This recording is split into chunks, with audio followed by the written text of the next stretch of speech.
তো hey guys, আশা করি তোমরা সবাই ভালো আছো। তো কয়েকদিন আগে আমি একটা দাদার থেকে 3টে বীজ কিনেছিলাম, মানে 3টে ভ্যারাইটির বীজ কিনেছিলাম।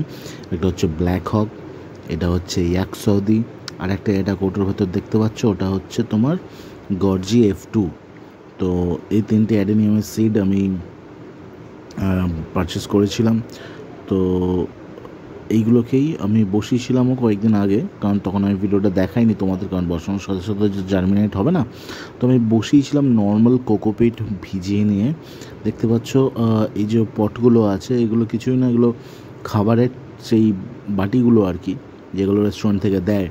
তো তার মধ্যে ভালো করে আমি ধুয়ে নিয়ে এগুলোকে কোকোপিট ভিজিয়ে ভালো করে এক্সেস জলটাকে চিপে বার করে এটা বীজগুলোকে আস্তে আস্তে পুরো গ্যাপ মেনটেন করেই বসিয়েছিলাম পরপর, যাতে একটার উপর একটা উঠে না যায়। কারণ জার্মিনেট হলে ব্যাকা ট্যাড়া সোজা অনেক রকমের হয়েই বীজগুলো বেরোয় আর কি।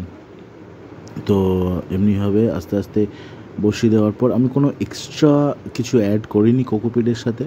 জাস্ট জল, কোকোপিট, আর যে পটটাতে বসাচ্ছ, যে বাটিটাতে বসাচ্ছ, সেটা একটুখানি পরিষ্কার করে নেবে। আর এমনিভাবে প্লাস্টিক দিয়ে গার্ডার দিয়ে সিল টাইট করে আমি সাইডে রেখে দিয়েছিলাম। মানে আমাকে এর জন্য 5 দিন ওয়েট করতে হয়েছে। দেখো, এই হচ্ছে আমার জার্মিনেটেড সিড। এটুকুই থাক আজকের জন্য। হ্যাপি গার্ডেনিং, টাটা, সিয়া। খুব ভালো।